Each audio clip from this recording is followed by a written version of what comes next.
Hi అండి. భోజన ప్రియులందరి కోసం నేను ఈరోజు బిర్యానీ చేస్తున్నాను. మటన్ బిర్యానీ చేస్తున్నానండి. దానికి రైస్ తీసుకుంటున్నాను. బాస్మతి రైస్ ఒక బౌల్‌లో 3 గ్లాసెస్ తీసుకోండి. వీటిని శుభ్రంగా 2, 3 సార్లు కడిగి వాటర్ వేసి ఉంచుకోవాలి. ఇలా నానబెట్టుకోవాలి. వీటిని ఒక అరగంట సేపు నానబెట్టుకుంటే సరిపోతుంది. తర్వాత ఒక కుక్కర్ తీసుకోండి. కుక్కర్ తీసుకొని మటన్ని నీట్‌గా 2, 3 సార్లు బాగా కడిగేసి ఇలా ఈ కుక్కర్‌లో వేసేసుకోవాలి. వాటర్ రాకుండా వేసేసుకోండి. ఇక్కడ నేను కిలో మటన్ వేస్తున్నాను. కానీ నేను 3/4 కిలోకి మాత్రమే రైస్ వేసుకున్నాను. 4 గ్లాసులు వేసుకున్నట్టయితే కిలో మటన్ పడుతుంది. నేను ఇక్కడ 3 గ్లాసులు వేసుకున్నాను కదా! నేను దీంట్లోంచి ఒక పావు కిలో అనేది సెపరేట్ చేస్తాను. తర్వాత ఇందులో కొద్దిగా పసుపు వేసుకున్నాను. తర్వాత అల్లం వెల్లుల్లి పేస్ట్ 2 పెద్ద స్పూన్ల నిండా వేసుకోండి. అలాగే ఉప్పు, కల్లుప్పు వేసుకోండి సరిపడా.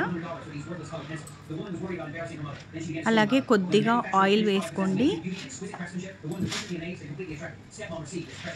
ఇప్పుడు మనము ఇందులో ఒకసారి బాగా ఇలా కలిపేసి ఒక చిన్న ఆనియన్ కానీ కొంచెం ఏదైనా సరే కొద్దిగా ఒక 2, 3 రెబ్బలు ఆనియన్ అనేది ఇక్కడ మనం యాడ్ చేసుకోవాలి. ఈ ఆనియన్ వేయటం వలన మటన్ అనేది త్వరగా ఉడుకుతుంది, మృదువుగా ఉంటుంది.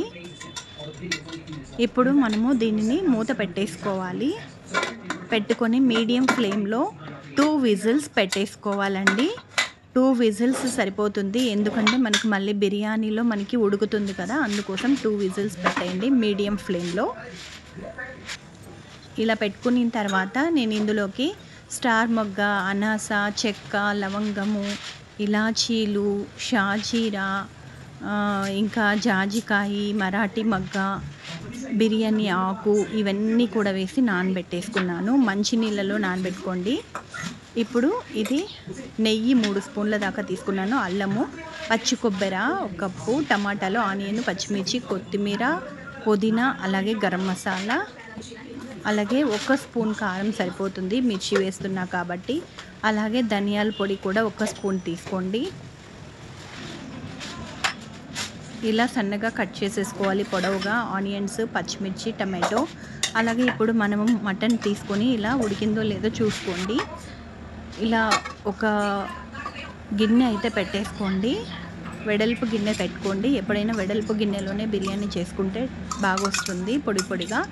ఇప్పుడు ఈ నెయ్యి మొత్తం వేసేసుకుంటున్నాను. మీకు కావాలంటే కొంచెం తగ్గించుకోవచ్చు, కొంచెం ఎక్కించుకోవచ్చు. కానీ ఈ మాత్రం అంటే పెద్ద గరిటెతో ఒక 2 గరిటెలు నూనె అయితే వేసుకోండి. నెయ్యి అయితే ఒక 3 నుంచి 4 స్పూన్లు వేసుకోవాలి. ఇక్కడ నేను ఇవన్నీ వేసేస్తున్నాను. ఇవి మరాఠీ మొగ్గ, ఇలాచి, చెక్క, లవంగము అన్నీ ఉన్నాయి కదండి, అవన్నీ బిర్యానీ దినుసులన్నీ వేసేసాను. ఇలా వేగుతూ ఉన్నప్పుడు బాగా వేగిన తర్వాత ఇలా పొడవుగా కట్ చేసుకున్న ఆనియన్స్ని కూడా యాడ్ చేసుకోవాలి. పావు కిలో వరకు ఆనియన్స్ని యాడ్ చేశాను. అలాగే పావు కిలో వరకు టమాటోస్, పెద్ద టొమాటోస్ 4 తీసుకున్నాను.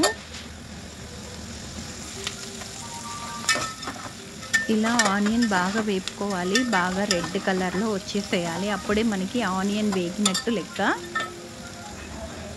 ఇలా అన్నమాట. ఇప్పుడు అల్లం వెల్లుల్లి పేస్ట్ మళ్ళీ 2 స్పూన్లు వేసాను. దీనికి అల్లం వెల్లుల్లి పేస్ట్, కొత్తిమీర, పుదీనా, ఆనియన్స్, టమాటోలు, కొబ్బరి బాగా కరెక్ట్గా సమపాలల్లో పడినట్లయితే మనకు బిర్యానీ చాలా టేస్టీగా ఉంటుంది. పచ్చిమిర్చి కూడా వేసేసుకున్నానండి. పొడవుగా సన్నగా కట్ చేసుకున్న పచ్చిమిర్చి. ఇవి కొద్దిగా వేగించి తర్వాత టమాటో ముక్కల్ని కూడా యాడ్ చేసుకున్నాను. వీటిని కూడా కొద్దిసేపు బాగా మెత్తపడే వరకు వేపుకోవాలి. అంటే ఈ టమాటో వాటర్ అనేది లేకుండా నీట్గా వేగిపోవాలి. కొంచెం సేపు మూత పెట్టుకుందాం. ఇప్పుడు కాస్త కలిగి తిప్పండి. టొమాటో ఉడికిందో లేదో చెక్ చేసుకోవాలి. ఉడకకపోతే ఇంకాసేపు ఉడికించుకుందాం.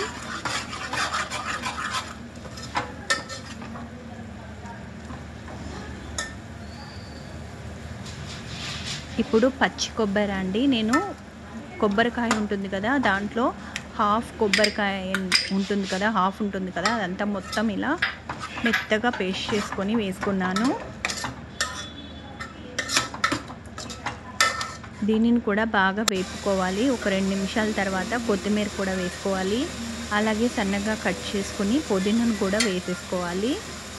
ఈ కొత్తిమీర పుదీనా 2 ఒకటేసారి కూడా వేసుకోవచ్చు. నేను మీకు చూపించడం కోసం ఫస్ట్ కొత్తిమీర వేసాను, తర్వాత పుదీనా కూడా వేసుకుంటున్నాను. పుదీనా కూడా సన్నగా కట్ చేసుకోండి, ఎందుకంటే ఇది తాళ్ళుగా ఉంటుంది. అలా ఉంటే బాగుండదు కదా. మనం సన్నగా కట్ చేసుకున్నట్లయితే నీట్గా ఉంటుంది. కొత్తిమీర పుదీనా అనేది బాగా మిక్స్ అవుతుంది. ఇప్పుడు దీన్ని బాగా కలుపుకోవాలి.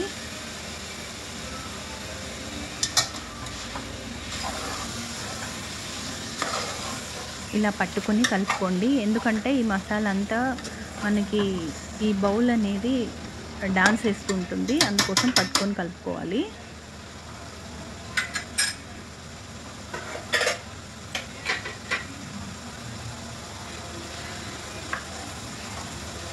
ఇలా వేగుతూ ఉండాలండి కాసేపు. బాగా కొంచెం ఆయిల్ చూసారా, అక్కడక్కడ ఆయిల్ పైకి వస్తుంది కదా, అంతవరకు కూడా మనమైతే వేపుకోవాలి బాగా నీట్గా. ఇది వేగటంలోనే, ఇది కరెక్ట్ క్వాంటిటీ వేయడంలోనే మనకి బిర్యానీ అనేది టేస్ట్ ఉంటుందండి. ఈ బిర్యానీ మనం ఏ కర్రీ లేకపోయినా కూడా తినచ్చు, కానీ మా ఇంట్లో అయితే ఆకుకూర చేసుకుంటాము. వంకాయ, చుక్కకూర, గోంగూర, కొత్తిమీర వేసి మేము ఇందులో కొంచెం ఆ ఆకుకూరల్లో అంతా బాగా ఉడికిన తర్వాత పుల్లగూర అంటాం దాన్ని, దాంట్లో మేము మటన్ ముక్కలు కూడా వేసుకుంటాము. ఇప్పుడు నేను ఈ ముక్కలన్నీ 3/4 కిలో ముక్కల్ని ఇక్కడ యాడ్ చేస్తున్నాను. 1/2 కిలో అనేది పక్కకు తీసి పెట్టేశాను.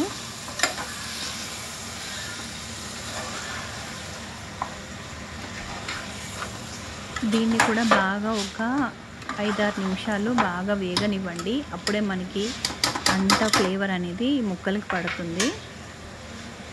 నేను ఆల్రెడీ ముక్కల్లో ఉప్పేసి కుక్కర్లో ఉడికించుకున్నాను కదా. మనము ఇక్కడ ధనియాల పొడి కాస్త వేసుకోవాలి, అంటే 1 స్పూన్ చెప్పాను కదా, ఆ 1 స్పూన్ ధనియాల పొడి వేసుకోవాలి.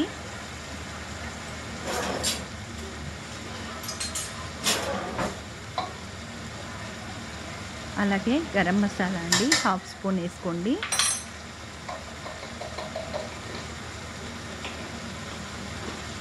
ఈ గరం మసాలా అనేది మన ఇష్టము, ఎందుకంటే ఆల్రెడీ మనం చెక్క లవంగాలు వేసుకున్నాం కదా.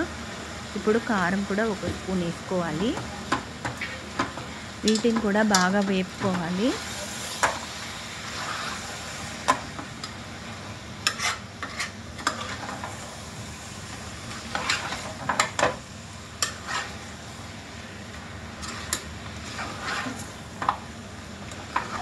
మామూలుగా అయితే ఈ బౌల్లో నేను వైట్ రైస్ అయితే 4.5 గ్లాస్, నేను 4.5 గ్లాసుల వరకు కూడా అన్నం వైట్ రైస్ అయితే మనం చేసుకోవచ్చు. అందులో నేను బిర్యానీ చేస్తున్నాను.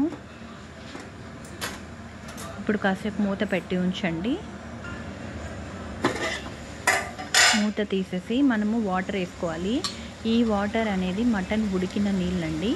మటన్లో ఇన్ని నీళ్ళు వచ్చాయి, నేను నీళ్ళు పోయకపోయినా కూడా. తర్వాత ఇప్పుడు 5 గ్లాసులు అనేది మామూలు వాటర్ వేసుకోవాలి. 1 గ్లాస్ మటన్ ఉడికిన వాటర్ వేసాను. మొత్తము 6 గ్లాసులు వేసుకోవాలి.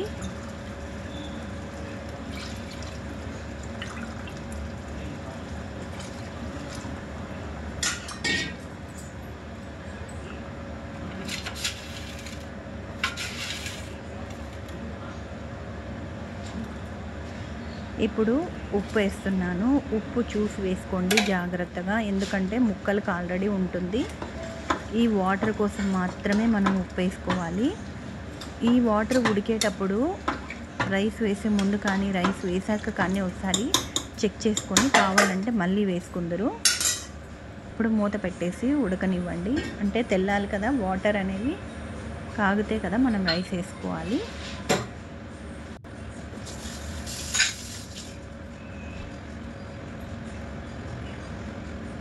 ఇప్పుడు ఇది హై ఫ్లేమ్లో ఉంటుందండి. వాటర్ తెల్లే వరకు హై ఫ్లేమ్లోనే ఉంటుంది. వాటర్ తెల్లిన తర్వాత మనం రైస్ వేసుకొని మీడియం ఫ్లేమ్లోకి పెట్టుకోవాలి.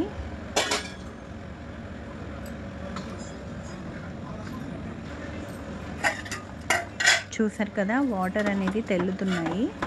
ఇప్పుడు మనం ఇందులో రైస్ వేసేసుకోవాలి. ఉప్పు ఒకసారి చెక్ చేసుకుందాం. కొంచెం పడుతుంది కాబట్టి వేస్తున్నాను. నేను ఇక్కడ రైస్ అనేది యాడ్ చేస్తున్నాను. ఈ వీడియో చూసి కరెక్ట్గా ఇలాగే చేసినట్లయితే మీరు మంచి బిర్యానీ అనేది టేస్ట్ చేయొచ్చండి. తప్పకుండా మీరు కూడా ట్రై చేయండి. ఒకసారి మీరు ట్రై చేసిన తర్వాత అయినా నాకు కామెంట్ పెట్టండి. ఇప్పుడు మూత పెట్టేసుకొని మీడియం ఫ్లేమ్లో ఒక 5 నిమిషాలు ఉంచి తర్వాత సిమ్లో పెట్టేసుకుంటే మనకి బిర్యానీ అనేది రెడీ అయిపోతుంది. మంచి బిర్యానీ కోసం చూస్తూనే ఉండండి నా ఛానల్ని. ఇంతేనండి. నచ్చితే లైక్ చేయండి, షేర్ చేయండి, కామెంట్ చేయండి, సబ్స్క్రైబ్ చేయండి. Thank you. నేను ఈ బిర్యానీ కనీసం ఒక 500-600 మంది చూస్తారని అనుకుంటున్నాను, లైక్ చేస్తారని అనుకుంటున్నాను.